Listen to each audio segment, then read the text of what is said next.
Okay, good evening, everyone. We are going to get started with this session about the data retention update. Imagine a world where your emails, your phone conversations, IP addresses, basically all metadata about your communication is being stored for 6 months. What do you think the implications are going to be? These three people, Ralph, Patrick, and Ricke, will tell you more about it, and they will give you detailed information what data retention means. They will also give you information about state of the things, where are we right now, and also what kind of resistance has built and what they are doing. Please welcome them. Thanks.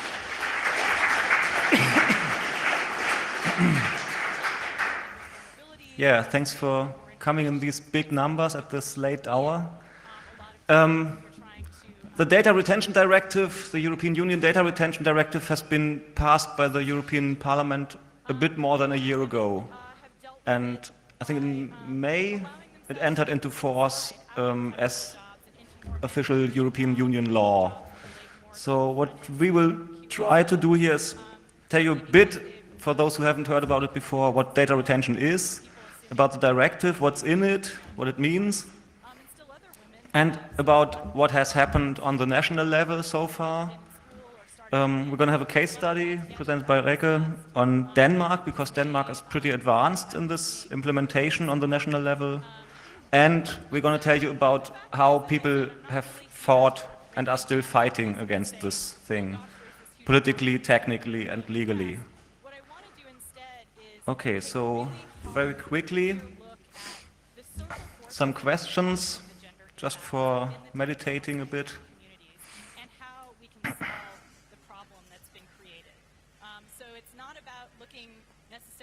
Is there one more? I'm not sure, no. So these are all questions some people, probably from the police or something, could ask you in the future if this directive is implemented in your country. Current EU data protection legislation, or at least the old school good one, so to speak, says internet service providers and telecom providers have to delete all data they don't need for billing. So if you have an internet flat rate, a DSL flat rate, they only need your account number maybe if they get the money directly from your account, and they need your address and your phone number maybe. But they don't need to know whom you sent an email, which websites you visited. They don't even have to know when you went online and for how long and how much traffic how much bandwidth you used. There was actually a court decision in Germany about a year ago where a customer from German Telecom sued German Telecom because he had a flat rate and they still stored his IP number, a dynamic IP number he was assigned, and he won. So now Telecom has to delete his IP numbers immediately. And law enforcement agencies, of course, don't like this idea. They want as much data as they can get, and for a couple of years, they've been asking for mandatory storage of communications data for several years. And the basic idea behind this is we don't even go behind specific suspects or criminals. We just want to have everybody's data stored, so just in case we might need it later. I mean, anybody could turn into a terrorist in the future, and we might want to know whom he called 6 months ago and from where. So the EU directive specifies which data is to be retained, and the retaining party, the party where this data is stored, is your provider, your telephone provider or your internet provider or your email provider. So generally, they have to store data that is generated and processed in dealing with you, your user ID, your name and address, if available, date, time, length of communication, even unsuccessful call attempts. If you call somebody and they don't answer, they still have to store it. And so this is basically for all services. For fixed line telephony, data of caller and called person, of course. It also includes voicemail, call forwarding, conference calls, and so on. For mobile telephony, if you have a prepaid card, they have to store the date, time, and cell ID, which means basically the location where the prepaid card was activated for the first time. And if you have a normal contract with your mobile phone provider, they have to store for each call you make your cell ID and location, your subscriber identification, and your equipment identification. For internet access, email, and voice over IP, they have to store your IP number you got assigned, the phone number if you do dial-up access through a modem, and the internet service used, mail or voice over IP. It doesn't say web traffic, HTTP or something like that. We come back to that later. So the directive, the EU directive, doesn't say anything about content retention. The providers are not mandated to store the content of your text messages from your mobile phone or your email bodies or even the email subjects. They must not store URLs, and you still can use prepaid mobile phone cards. You can use anonymous email providers and go to an internet cafe without having to show your government-issued ID. But there's some movement in these corners, which Patrick will go into detail later. There's also no ban of anonymization services yet, like Tor or JAP. But there is, in Germany, for example, an attempt at the moment to make them store all the data that goes through their nodes. So this is the directive. Member states, of course, say, okay, we transpose the directive into a national law in order to make it a law on the national level, but we do some add-ons. You know, we extend the scope of the data. Retention period in the directive is minimum 6 months, maximum 2 years. And then there's a national extension possible if the EU Commission, so a member state of the European Union, a government can notify the Commission and say, we have a special crisis here in country XYZ. There's really, really bad terrorists here and we need to get after them and whatever. Or that there also were bad terrorists here like 3 years ago, so we need to have data stored for 3 years and not 2 years. And they just send this letter to the Commission. If the Commission doesn't answer the letter within 6 months or so, it's automatically approved.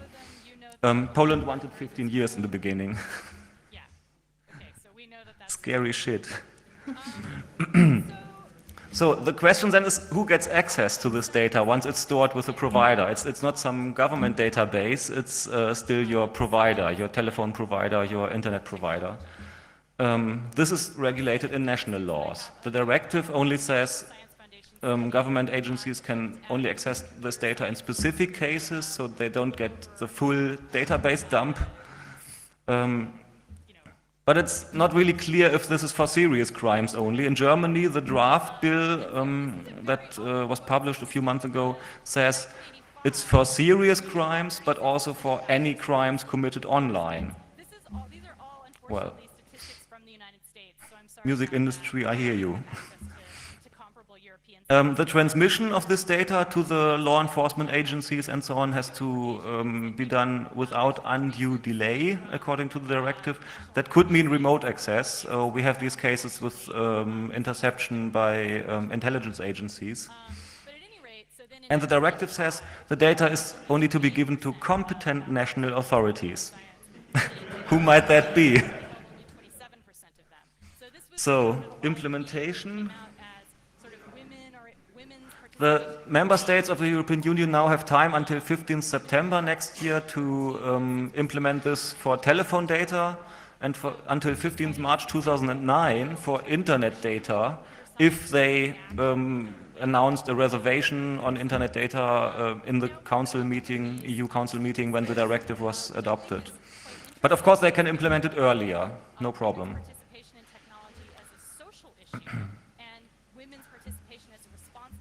Yeah, in Germany, as I said, we have a draft now, a draft law, and according to this, email providers and web anonymizers have to retain customer data and IP number. So if I register a free email account somewhere with gmx.de or something, gmx has to ask for my name, my address, maybe even my date of birth or something like that. Of course, you might still be able to just fill in some bullshit, you know, but if you heard the speech before here by Caspar Bowden from Microsoft about the identity management system and so on, and maybe the speech of Jan, Udo and myself earlier this afternoon about identity management, there are some things that, you know, in the end might join, and GMX might maybe by law be forced to only give you an email account for free if you show a government-issued identity card. Anyhow, and web anonymizers still can, in a way, work like an anonymizing proxy between you and a website you want to visit, but they now have to retain all the data. So it's not really anonymous in terms of if the government wants access to it. Yeah, this is Germany. In other countries, there have been data retention laws already before this directive was passed, so they are now working on changing them. For example, in the Netherlands, they only had a data retention law that applied to prepaid mobile phones, and they only had retention periods of 3 months. Everything else was not retained. Ireland has had 3 years of retention. They now have to go down to 2 years. That's why they're challenging this in the European Court of Justice. And Denmark, as I said, is pretty advanced because they've already had a law, and they even have an implementation order now. And Reke is going to talk about this a bit more in detail.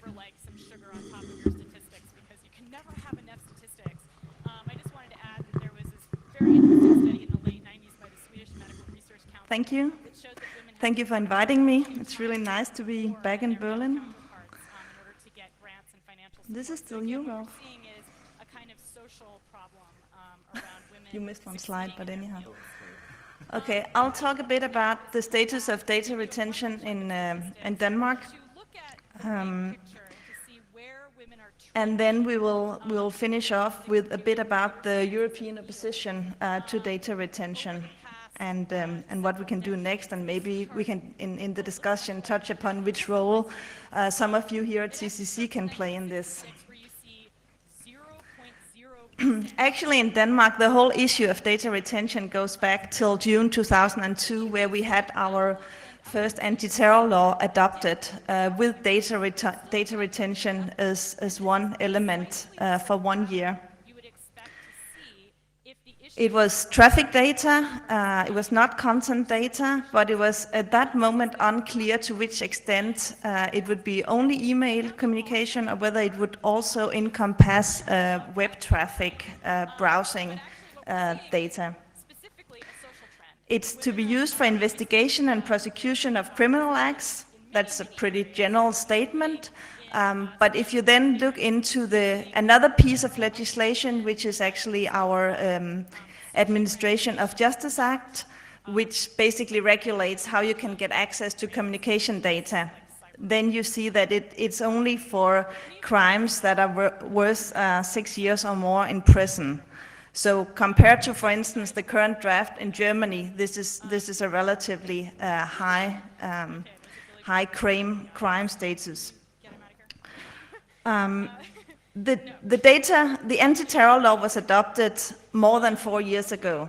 The executive order, as Ralph just said, was only adopted in September this year. So actually more than 4 years passed since we had the mandate in our anti-terror law and until we actually have data retention as a reality. And it's still not implemented. Now we have the executive order, but the ISPs actually have until next fall to get the technical equipment into place. So before they will actually start to retain the data. And as said earlier, it implements the EU directive of February this year.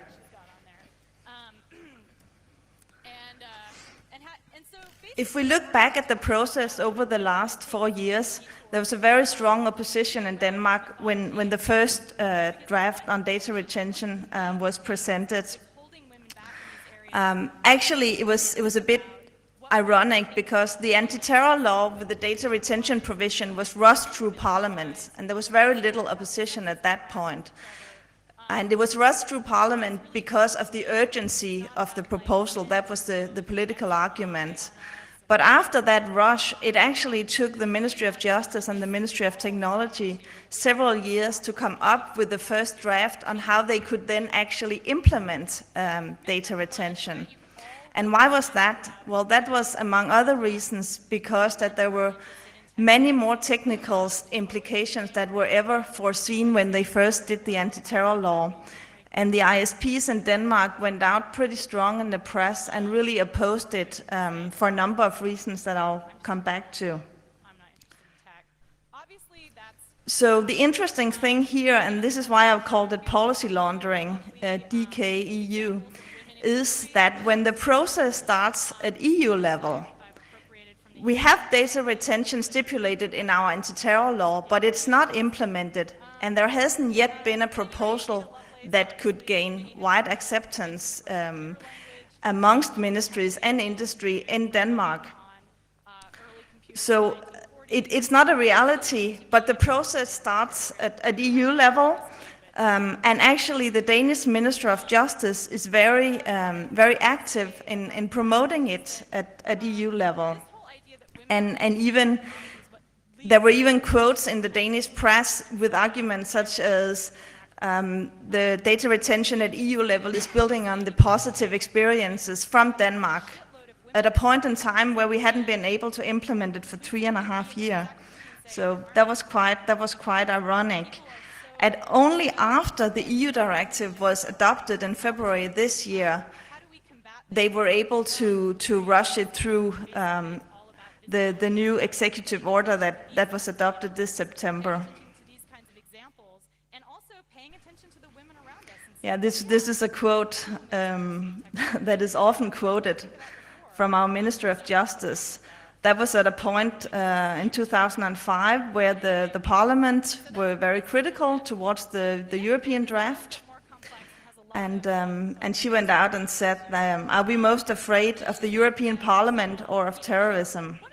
If the Parliament cannot help, then MIPs are not adult enough to take part in the discussion.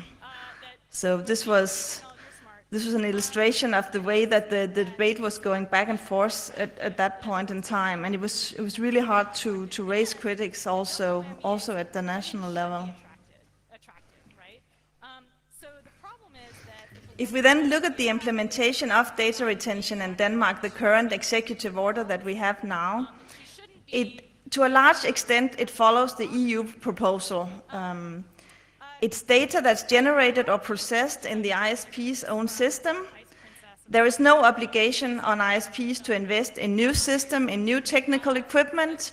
This was one of the key areas of concerns that the ISPs had. They were afraid that this would be very expensive. They also had some principal arguments, but the cost argument was very strong. They didn't want to invest in new equipment. So this no obligation on ISPs to invest in new systems, I think, was part of the compromise why ISPs in Denmark have now accepted the draft or the order. With regard to the scope, it includes the commercial ISPs, whereas the non-commercial ISPs, libraries, universities, and smaller house associations are excluded.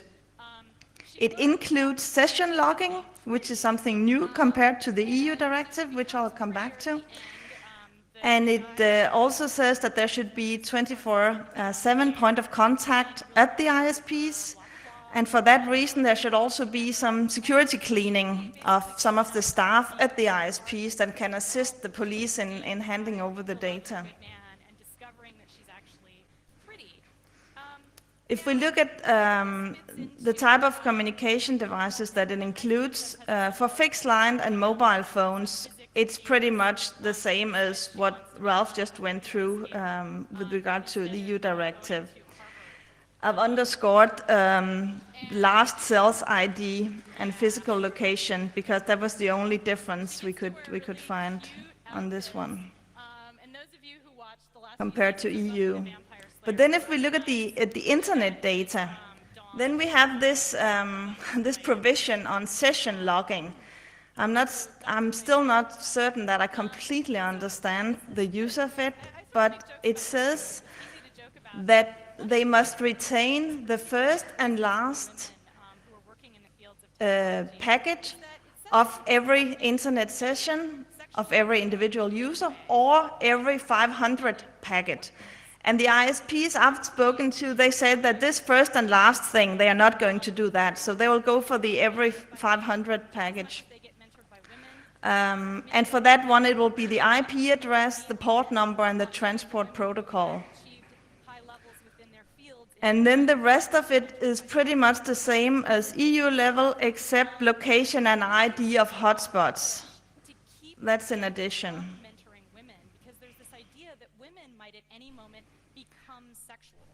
With regard to email and voice over IP, there's also a funny thing, namely that it's only the ISP's own email services that is included. So for instance, if I use Hotmail or Gmail, it's not included, which when we come back to arguments from the opposition of this has been quite a key point. The rest is pretty much the same.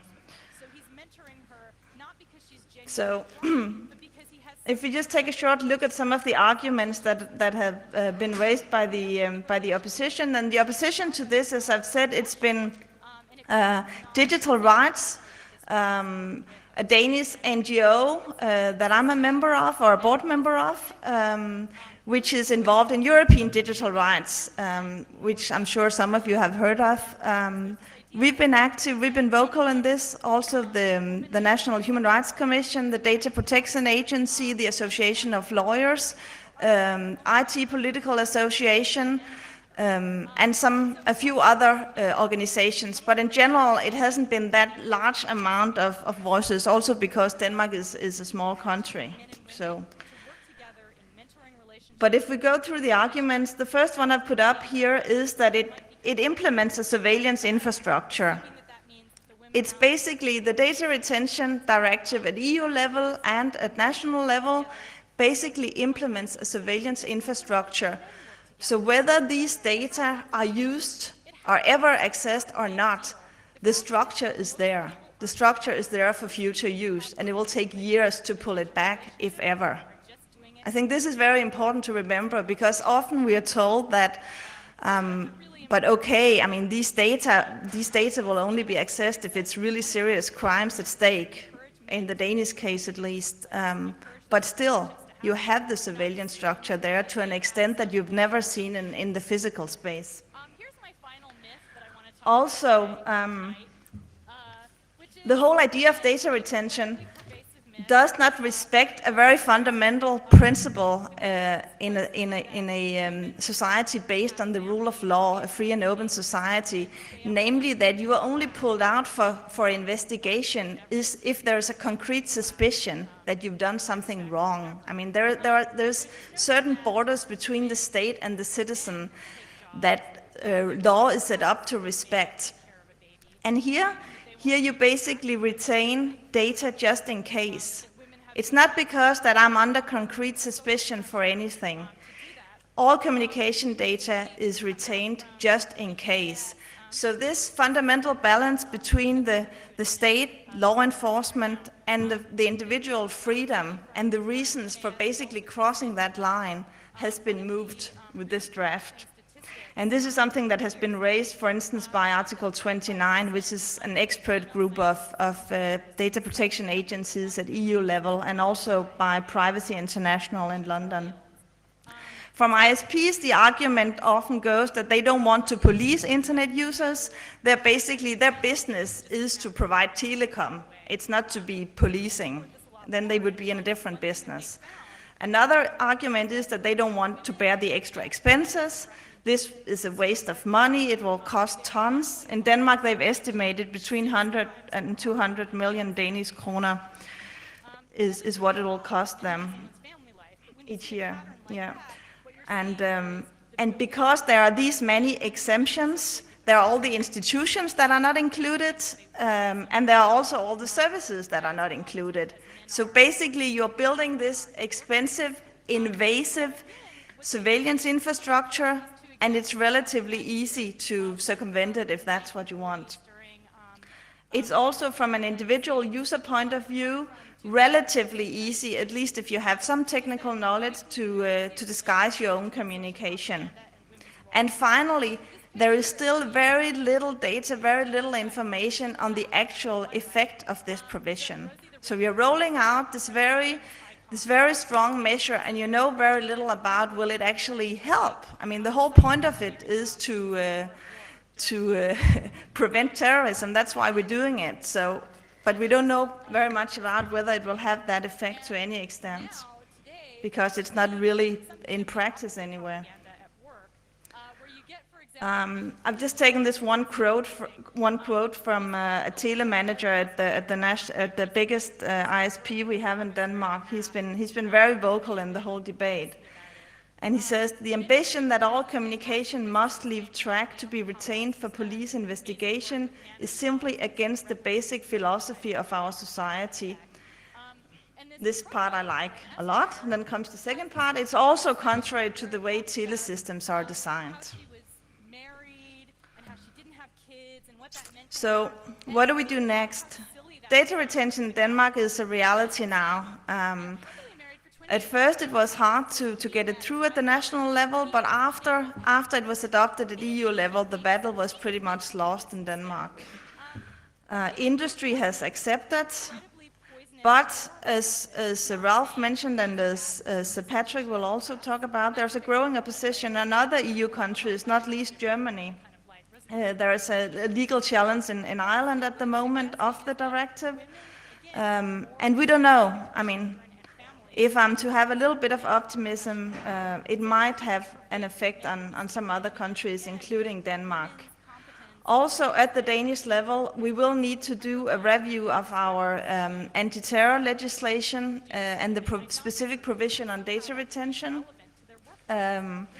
in the first half of 2007.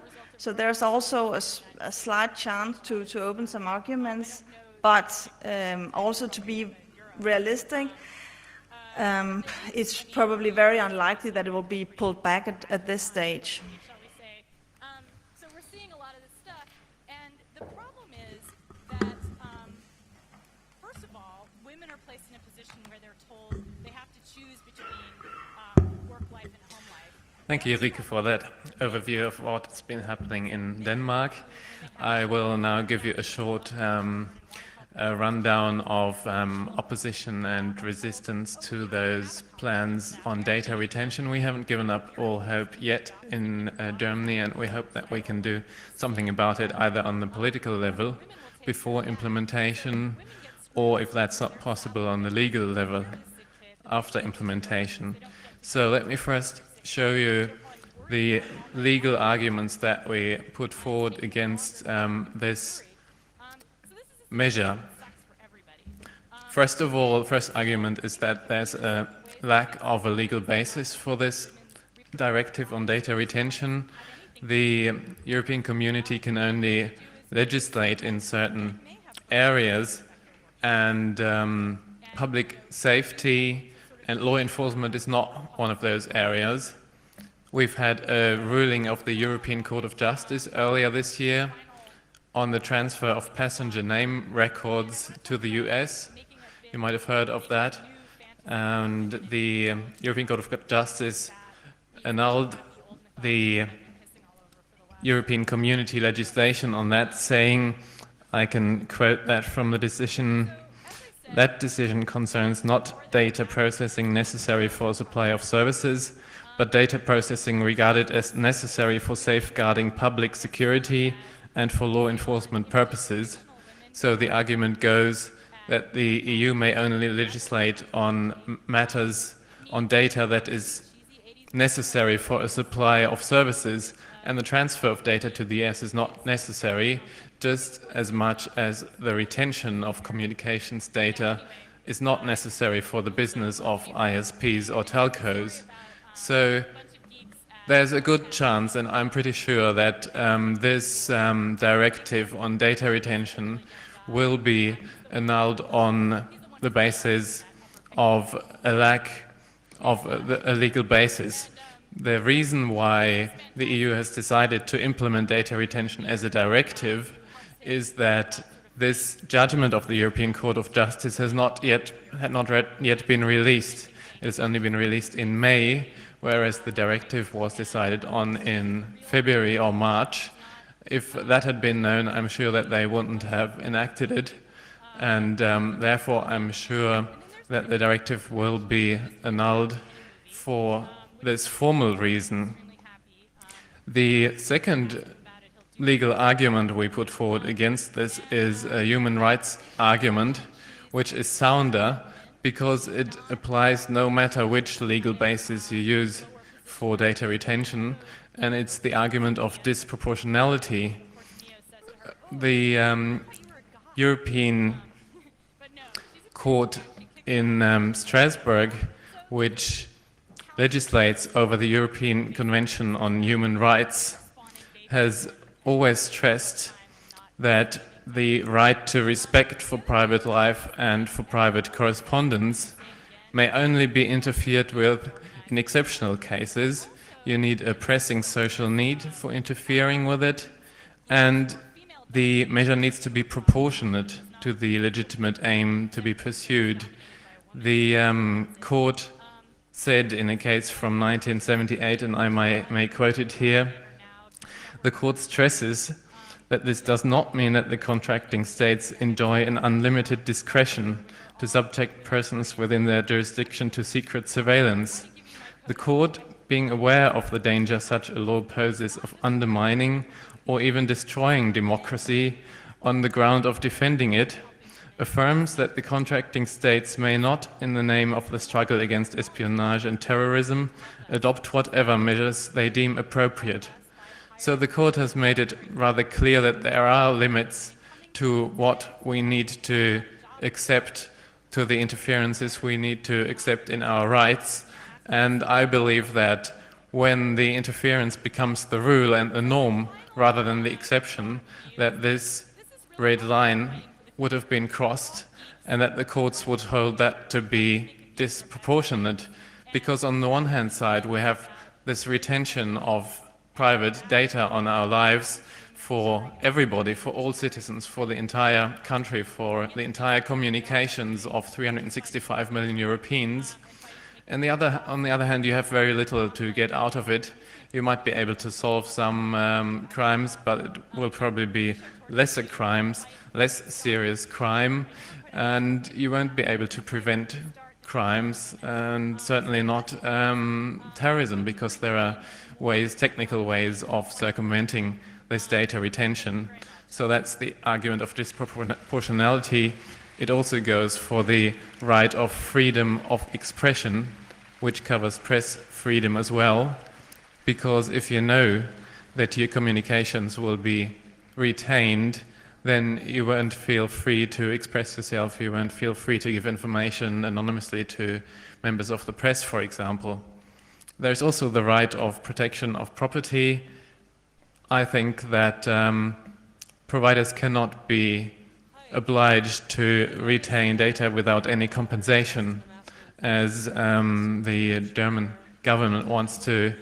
I believe in Denmark there's no rule of compensation either, is there? No. So what have we got on the procedural level? There's an action for annulment that has been brought by the Irish government in July of this year, I believe. The background is that Ireland actually wants to retain its retention period of 3 years, which is longer than allowed by the EU directive. But it doesn't matter from a privacy point of view, because they are challenging the directive. And if the action goes through, the directive is gone for good or for bad, then the member states can decide whether they want data retention or not. It's a good thing if that directive is annulled, if only on formal grounds, for lack of a legal basis, because then the member states are not obliged to implement it. The directive brings with it an obligation to be implemented in national law. An annulment would, however, mean that national implementation laws would remain valid.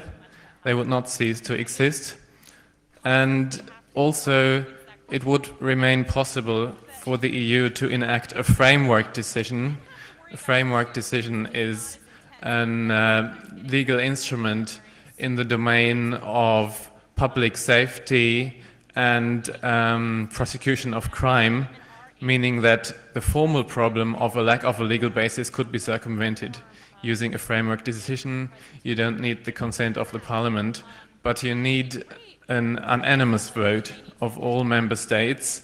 And last year, member states have not managed to agree unanimously on a framework decision. So I believe that they would probably not be able to agree on a framework decision in the future, at least not with the content of the current legislation. At the same time, there are challenges, legal challenges at the national basis. We've had a challenge in Ireland. Digital Rights Ireland is going to the Irish High Court to challenge the Irish implementation of data retention. And we have an upcoming German challenge with the Federal Constitutional Court, Bundesverfassungsgericht, which has a rather clear jurisprudence on the matter. It has said in past rulings that data retention for unspecified purposes is strictly prohibited, and it has said that a probable cause is a precondition for collecting traffic data. That was said in a judgment of 2003. We actually have a pending case on the legality, constitutionality of retaining subscriber data, meaning your identification data, name, address, and birth date, which is already law in Germany. You need to identify yourself when you sign up for telecommunication services, even when you buy prepaid cards. And there are also plans to challenge the proposed traffic data retention law. This class action lawsuit that we're preparing has had 2,000 participants within 2 months who've said we're going to challenge this law. I have brought you some forms that you can fill in if you would like to participate in this action.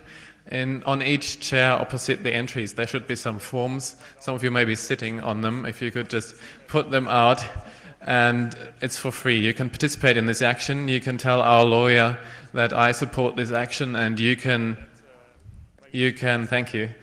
You can challenge the law in my name if it goes through.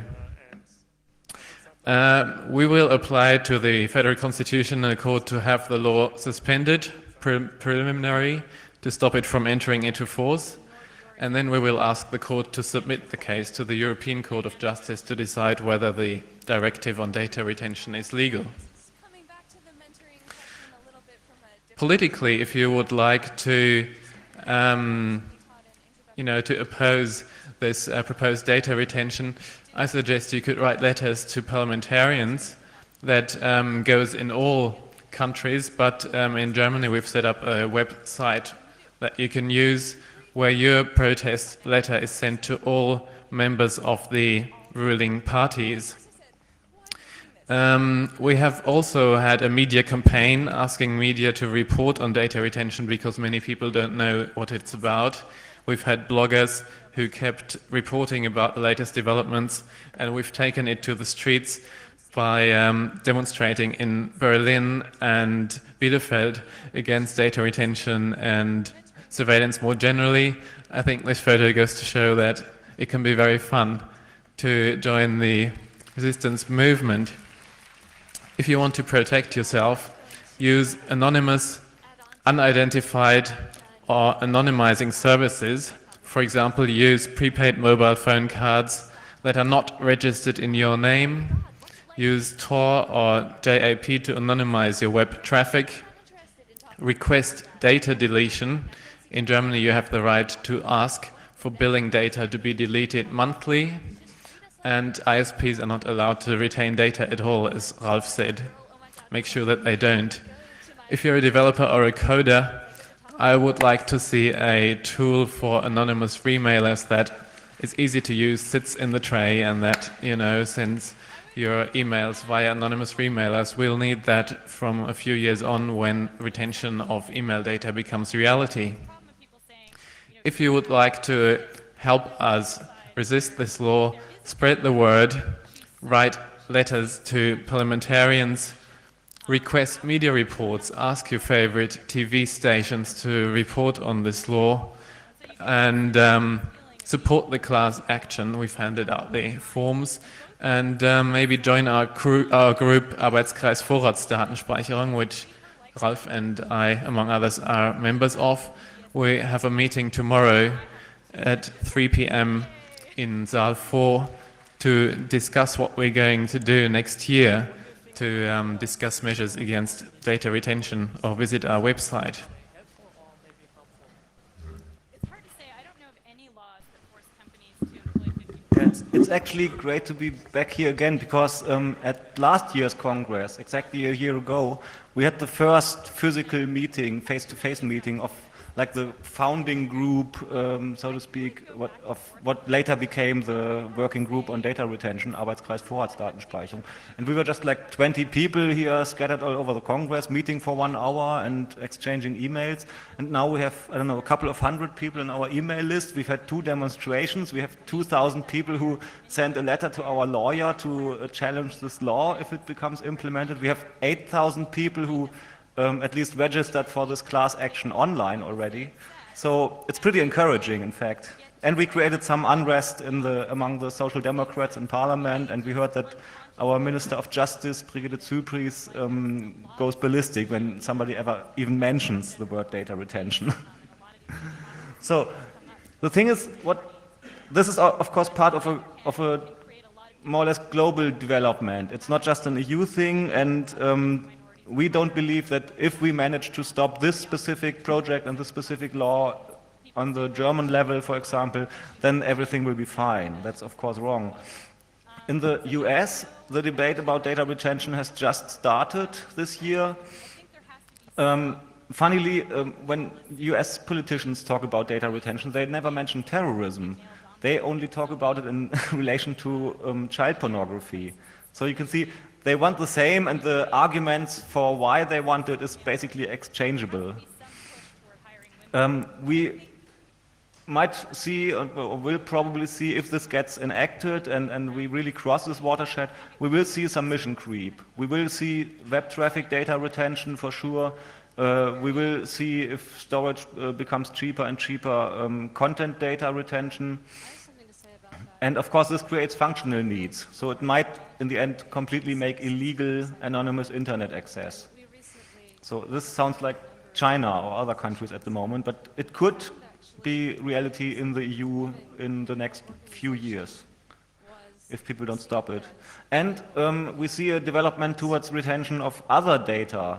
In the UK, in the Greater London area, the surveillance cameras have already started to scan license plates from cars and store these license plates, and just in case you need to know which car crossed which street at, I don't know, 4 weeks ago or something. They also, just recently I read, they have a system in place in the London Underground, in the public transport, for people who have a subscriber card, which is machine readable, RFID chip. They read not only when you enter the system, if you have a valid card, of course that's okay to read that fact, but they also read when you exchange trains, when you leave the system, and so on, and store this data for a few weeks. Pretty scary. And where the whole debate on retaining DNS data and other genetic data first they start with criminals, and they take suspects, and then they take, I don't know, newborn babies. And of course, they are taking fingerprints of everybody now. If you want to apply for a new passport next year, you get fingerprinted, and the fingerprints are stored somewhere. So this whole development is really a paradigm shift, and that's why we are fighting so hard against it. It's the end of the presumption of innocence. It turns everybody into a suspect. And the basic question here is actually, whom do you trust? This is really the title of the Congress here. should you trust your government to handle this data in a nice way, or is it about the government distrusting people? Okay, I think with this we are through and we are open for any questions. And we hope you join our fight.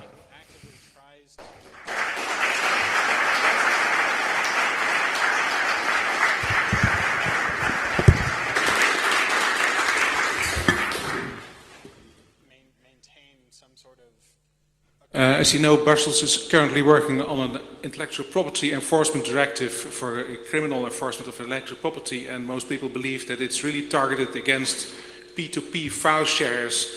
Do you see any connection? Do you see any connection between P2P file sharing and this particular thing? Because you know, record companies, they are losing business, and stores are closing because they're losing all their business. I think they haven't any business anymore because they are obsolete because of the internet era. But they're fighting back, and they're trying to do that in the US, and they're trying to do it now in Europe. Can you comment on that? It's true that in debates we have observed that the ISP were opposed to data retention, whereas the content providers were in favor of it. So they're very much proponents of that law, and there is a danger that this data will be used to prosecute file sharers.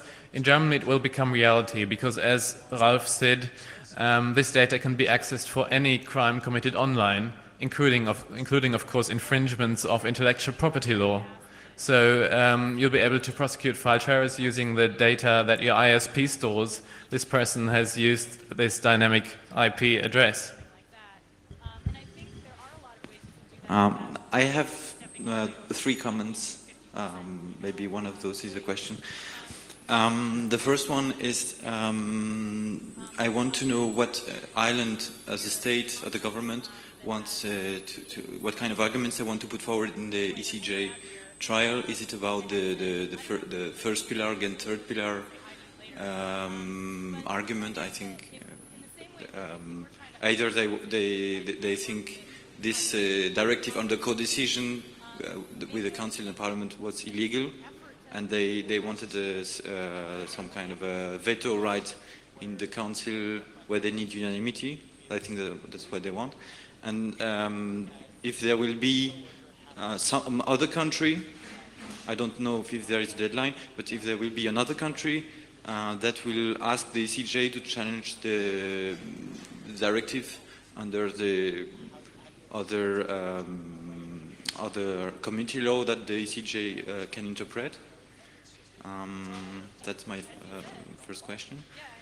And the second question is, do you see a link between the fact that now most politicians in Brussels are pushing the constitutional treaty only to remove this unanimity in the Council, and how do you see if this unanimity in the Council is removed in the near future, and if those laws will be passed on the co-decision with the Parliament, how do you see it can change the things in making new criminal laws in Europe?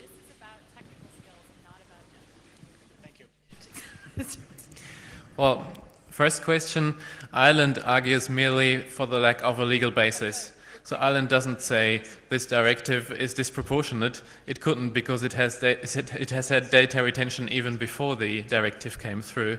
So it only says this directive lacks legal basis. It's a first pillar directive, but it does not cover services. It covers law enforcement. Second question, there is a relation, in my opinion, regarding the requirement of anonymity, because the European Parliament, by agreeing with the Council on this directive, has very much made a power brokerage. It has tried to buy itself into this domain of law enforcement and public security by saying, okay, we will accept this data retention, although our own Committee of Human Rights has rejected it. But we will accept it, this compromise, because in the future we want to have a say in the field of the third pillar, in the field of law enforcement and public security. So certainly I can see a relationship there. If I may add, but on the other hand, the fact that the European Parliament in the end accepted this directive after really resisting it for quite some years, that was due to the German elections last year. Because once we had the grand coalition in Germany with the conservatives and the social democrats, they also, chairmen of their factions in the Brussels parliament are also both from Germany. So after the German coalition went through, those guys in Brussels suddenly agreed and said, okay, we want to have data retention now.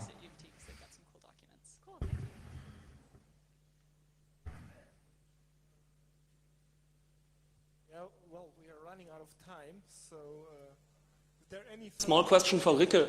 Were there ever in Denmark any experiences? Were there queries for retention data? Are there any positive or negative experiences? Was ever data requested that was retention?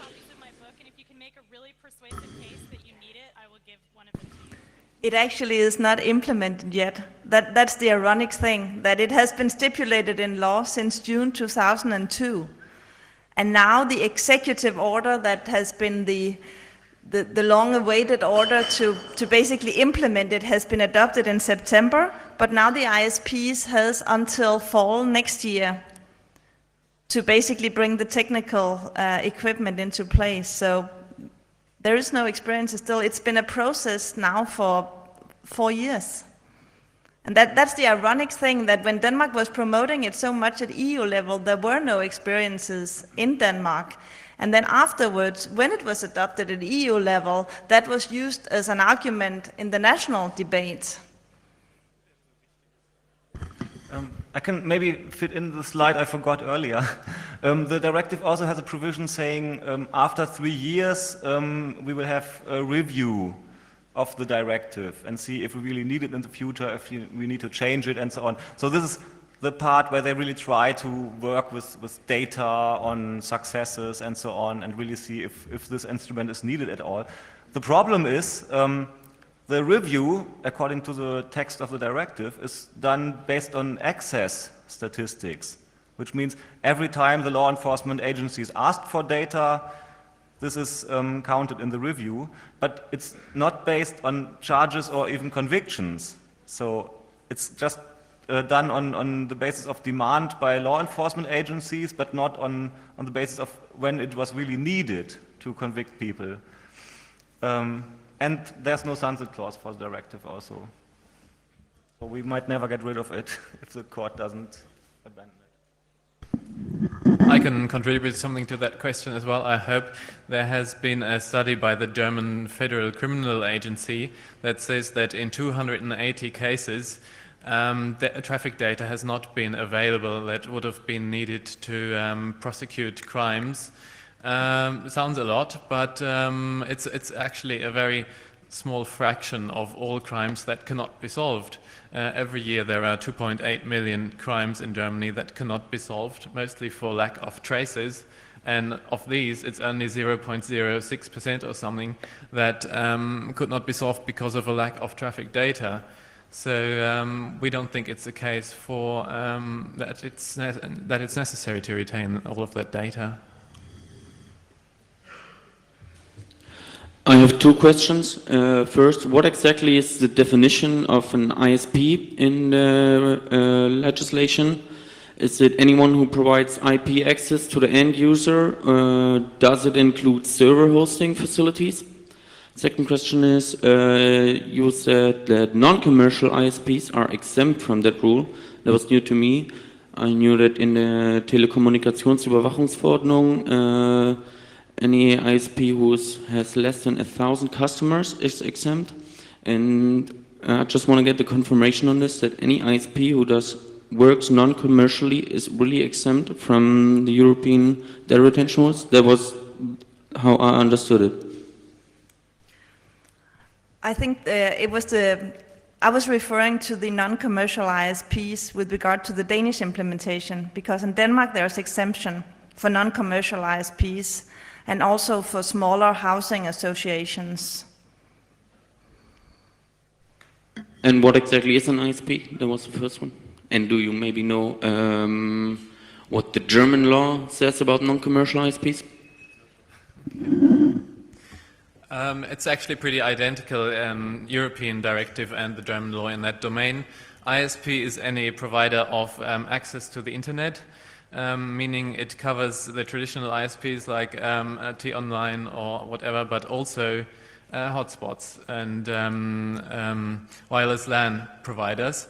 And there is no exception actually in European legislation for non-commercial services. It says any service that is publicly provided.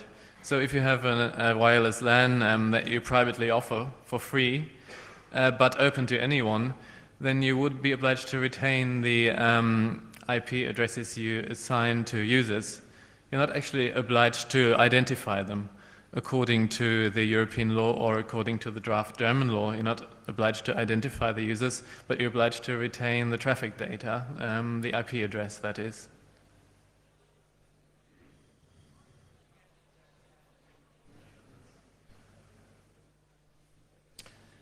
I have just something to add about the telecom court decision. When I read about it, I wrote to my ISP and set them a time limit to delete all my IP data and don't save them anymore. And I wanted the Datenschutzbeauftragten to write it back to me, and he did, and he said, thank you for your request. We already do so. We don't save any IP of you. And so that's just something I wanted to add. By the way, the ISP is versatile. It would be nice, I'm not sure if there's a list or something like that. It would be nice to have a list of which IPs are storing your data and which IPs are not. ISPs. Okay, there's a list on Patrick's blog. I'm sorry. www.daten-speicherung.de. We have time for about 3 more questions, and then we need to finish off.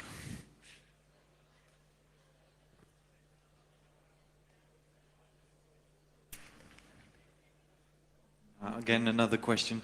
I was interested by your mentioning. You mentioned the fact that you can use national courts to so that they can refer to the ECJ to somehow annul the directive. My question is, what kind of arguments you will use under the national courts that it will refer to the ECJ to eventually annul the directive? I want to hear about those. 2 arguments, as the slides have said. First, lack of a legal basis, and secondly, incompatibility with human rights for reasons of disproportionality.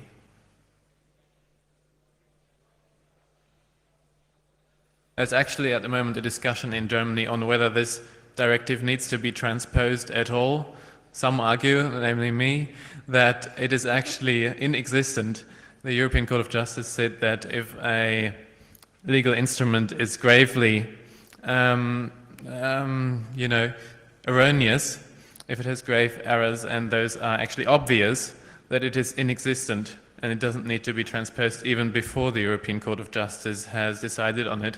And I believe that after this decision regarding the PNR data, that it is obvious that data retention will be cancelled on the same grounds.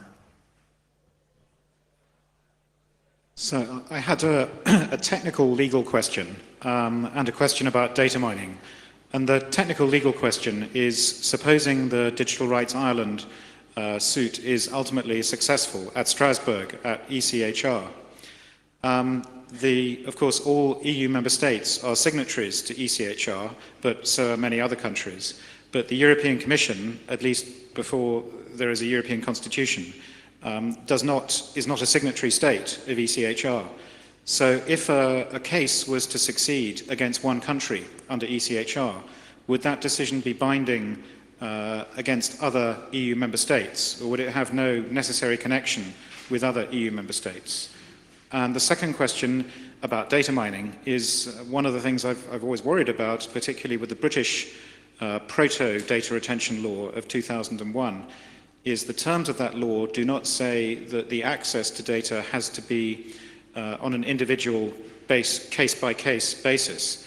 It's perfectly possible for the request to say, in a data mining sense, well, we don't know who we're looking for, but find us somebody who was accessing this website or this IP address on a certain date, and then accessing this IP address on a week later, and then maybe who was talking to this other internet user with this email address.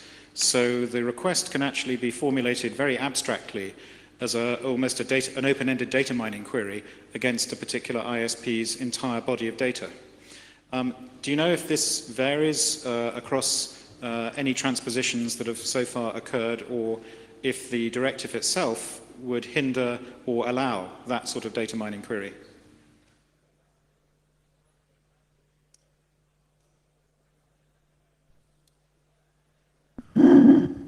Okay, I'll take the first question. A decision of the European Court of Human Rights in Strasbourg would be binding only between the parties, so between Ireland and the person suing them, Digital Rights. But the European Convention itself is binding for all member states. You're right in that it's not binding for the EU itself, but the European Court of Justice in Luxembourg, which is competent for the European Community and Union, recognizes the human rights as recognized in the European Convention as case law, as common law in all member states, and it basically implements this European Convention of Human Rights as well as the jurisprudence of the European Court of Human Rights into its own jurisprudence. So basically it would almost certainly say that this directive is disproportionate if the European Court of Human Rights had said so. Yeah, on the data mining question, I think there are several layers or possibilities of data mining. First of all is, of course, reverse lookup. If you want to know from the retained data which IP number was assigned to Caspar Bowden on a specific day, you of course want to do it the other way around. Who had this IP number when? And then, oh, it was Caspar. The other thing is to do, I wouldn't exactly call it data mining, I would call it a dragnet investigation or something. I'm not exactly sure about the English term. The German term is Rasterfahndung, where you have some specific criteria saying, I don't know, has called this and that number more than 20 times in this time, has done this from prepaid mobile phones in the area of Greater Berlin or something. And then give me all people who match these criteria. There was a German Constitutional Court decision earlier this year that said, because they did it in Germany right after 9/11 in 2001, and they said it could be possible to do this for the government, for law enforcement agencies, but only because it's such a severe breach of privacy and so on. They can only do it under clear and present danger. And this is, of course, like if you have an immediately upcoming terrorist attack or something like that. It's, of course, not really proportionate to do this for catching teenagers who share music online. Data mining would be one more step. Just taking the whole database and see if you can find patterns where you don't have any criteria in the first place. I think that they wouldn't even try to do that anyway. But of course, I mean, the thing is, this is a legal situation as far as I understand it. I'm not a lawyer. But of course, once this data is retained and is sitting there for 6 months or up to 2 years in some countries, of course it creates new interests and curiosity, and people will want to use it, of course. And I'm sure there will be a security politician who will say, we have an obligation to access this data and mine it and do whatever we want in order to save our children, and it's out there, why shouldn't we use it? So data minimization, don't store it in the first place. what kind of quality, or is there any link between the data retention and the Cybercrime Convention? We had a few years ago that discussion here. Is there any link? Because maybe it's only a part what we're seeing here and we're heading the next years. Maybe it's a quite bigger issue what we're heading for.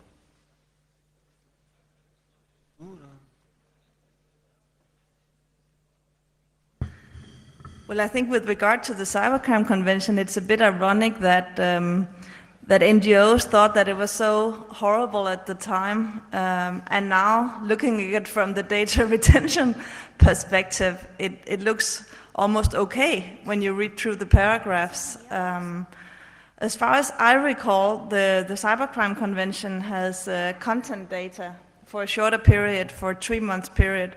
And we've actually, that part has been implemented in Denmark for a couple of years now, but it hasn't been used very much. The Cybercrime Convention basically is about mutual cooperation between states that are signatories to it, meaning that one state can ask the other, we need you to intercept data on one of your citizens because we need it in the course of a specific criminal investigation.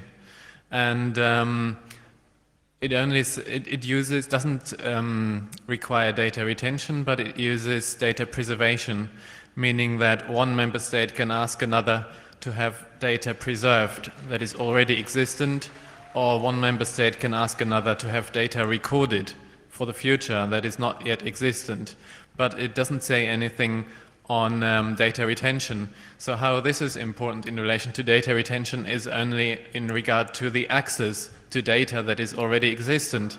If you retain data for 6 months or 1 year or 2 years, then all other states signatory to the Cybercrime Convention can request that data if they need it in the course of a specific investigation.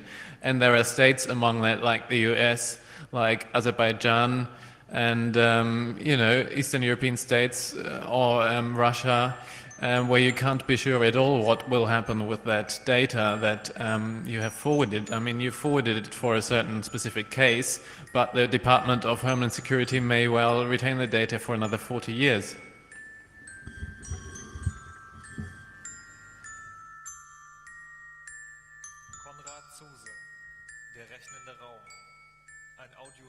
Der Hörspielwerkstatt der Humboldt-Universität zu Berlin. Ich will nur einblenden, unser Treffen morgen.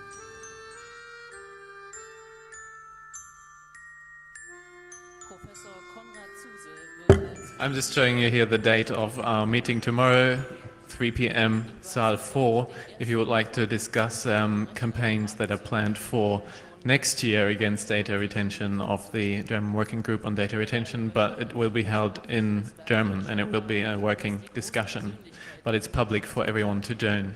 Thank you.